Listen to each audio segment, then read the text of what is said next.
I'm going to be reading Hell in the Land of the Morning Calm by Dallas Plemmons. Chapter 1, Running from God. As far back as I can remember, I knew I had to preach the gospel. I knew that was God's purpose for my life, but I didn't want to do it. My grandfather, who raised me, was a preacher, and I had seen all the rotten things that people did to him and to other preachers. Although I had always wanted to be a Christian, I just didn't want to spend my life being a preacher. So I ran from God because I knew I would have to preach the gospel if I became a Christian. I grew up back in the Blue Ridge Mountains of North Carolina near the Smoky Mountains. In fact, we lived so far back in the sticks that the bears would walk through our yard at night. In my early years, we lived in an old log house that didn't have a nail in it. It was put together with pegs, and the logs were pitched between the clay, mud, and straw, and the roof was made of hand-hewn shingles. When I was just a little fellow, I would go off and sit by myself for hours. I didn't completely understand why, but I knew that I enjoyed those times. We would be in the middle of a hot ball game, and I would just drop the whole game and go off by myself. Even then, God was dealing with me. But I was determined not to come to him because I knew that if I did, I would have to preach the gospel. My spirit was very unsettled because I was running from God.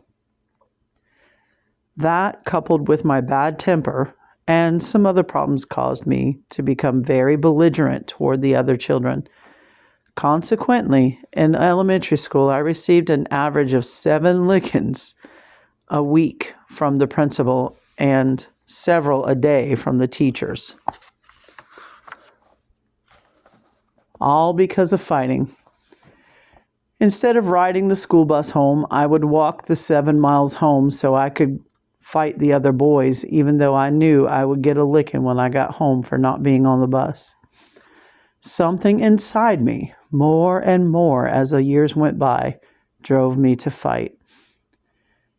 It got to the place where I could not control it. I would fight at the drop of a hat and drop my own hat just to get a fight, just to fight.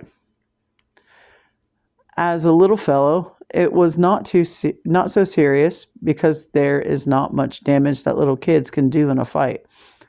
But as I got older and stronger, it became a serious problem. By the time I was in my teens, I was fighting all the time. I was in trouble with the police several times because of it. All the time, God was dealing with me. I knew I was running from God, and I was under conviction, and that fighting spirit was getting worse all the time. One day, I met one of the prominent policemen on the street. I had been in a fight in a bar room the previous night. He saw me across the street. "You stand right there," he yelled. "You're the very bird I've been looking for." Of course, I stopped.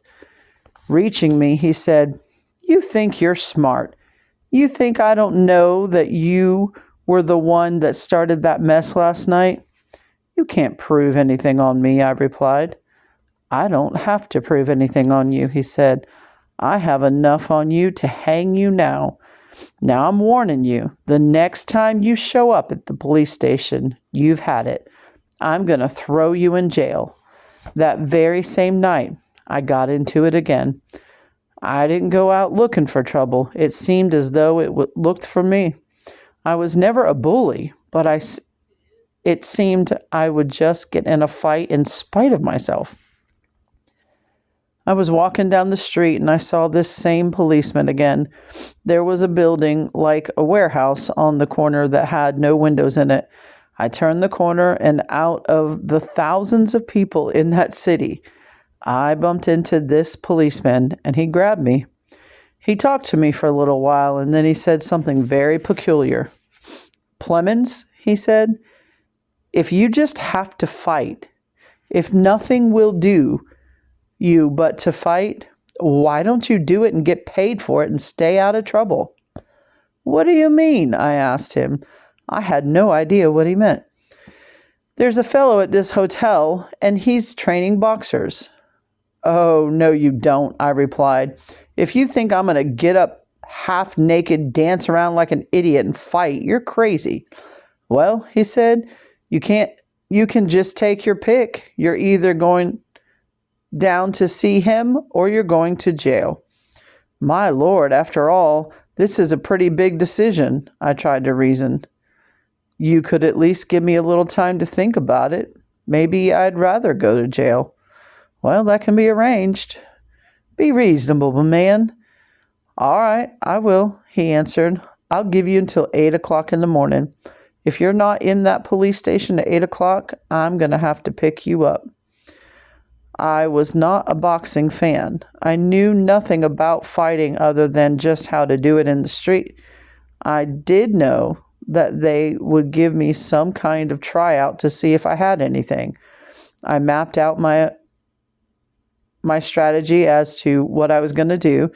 I figured they would put me in the ring with someone and I just wouldn't show anything at all. I would just let him belt me around a little. I had many a licking. One more wouldn't make that much difference.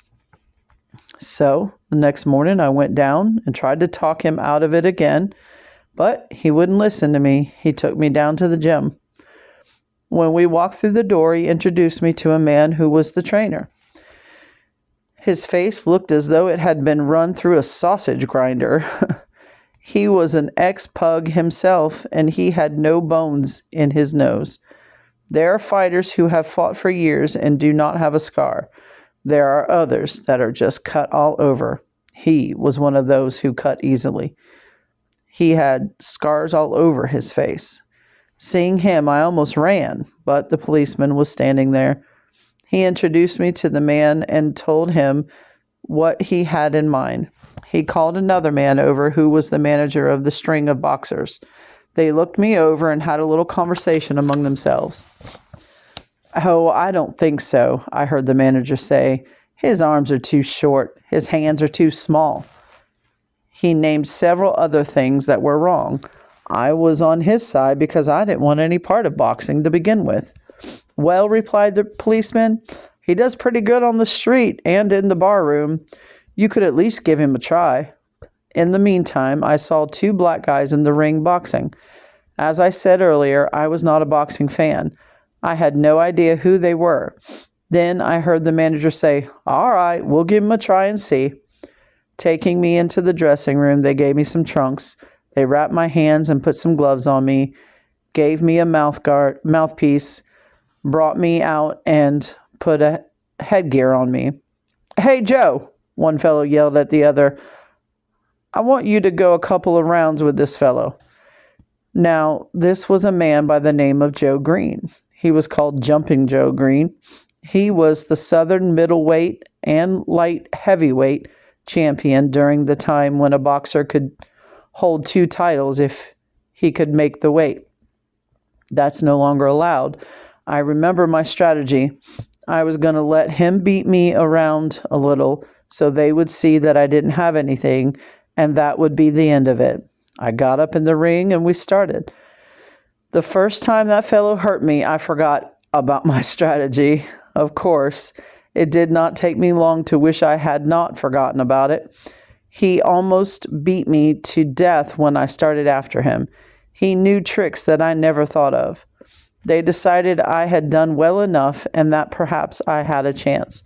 Consequently, I fought as an amateur for a while, mostly in the Army, and later turned professional. I fought under the name of Johnny Miles. My boxing career ended when I was involved in an accident which resulted in a brain concussion, disqualifying me from any further fights in the ring. But my violent temper continued to get me into a lot of trouble. I remembered one time when we lived back in the mountains on a farm. We had a barn that was built against a cliff so you could drive a team and wagon into the barn loft from the top of the cliff and unload it. My grandfather had built a silo by digging a hole into the ground and lining the sides with some jagged rock. Back in those mountains, you could dig deep down without hitting water. One day, my younger brother, Bud, and one of my uncles, who was a year older than me, were in the loft. They opened the door to the silo and laid cornstalks over the top of it. Then they scattered hay on top of the cornstalks. The silo was empty. They yelled something at me, knowing I wouldn't like it. I was outside and had no idea what they were up to. So I came charging to the door and yelled, "What was that?"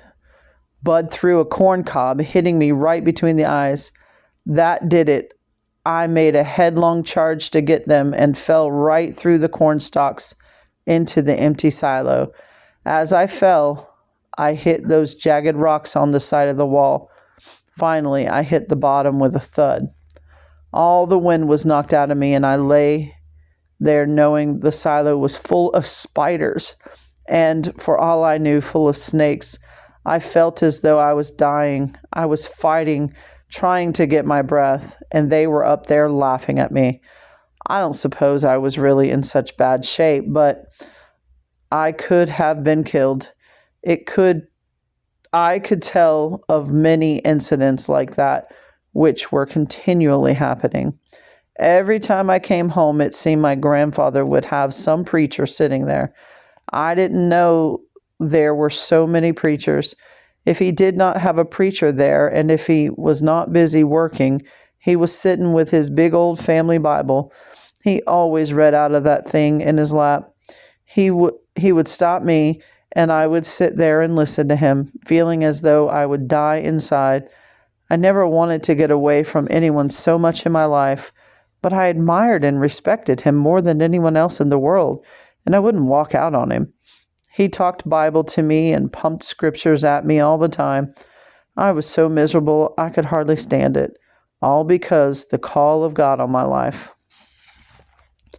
I decided if I could just get away from my grandfather, those churches, and all those preachers, and I would be all right. Since World War II had just ended, you could enlist in the Army for only 18 months. God was everywhere I went. However, God was a little easier to handle away from my grandfather. My temper got me into a little trouble while I was in the Army also. One of the times I got in trouble was when I hit my sergeant. One of the most beautiful spots in the world is Mount Fuji. Early in the morning at times, there is a perfect... Uh-oh, I skipped a page. Whale? Okay, so I got in trouble. One of the times I got in trouble was when I hit my sergeant. Instead of waking me up decently, he just picked up the head of the bed high up into the air and then dropped it. But when the bed hit, of course, I awoke.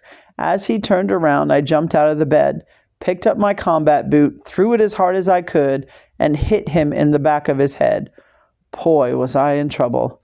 When the 18 months ran out, I came home, but I was still so miserable that I could hardly stand it. I stayed home only a short time. I decided my grandfather had become more religious than ever, and I thought, if I can just get away from where they have churches and preachers, I'll be all right. So I went and talked to the recruiting people. They said I could go to Germany or Japan. I thought about it for a little while and reasoned they had churches in Germany before there was a United States. So I don't want to go there. They probably don't have many in Japan. If they do, I'll make sure I stay away from them. So I re-enlisted and went to Japan.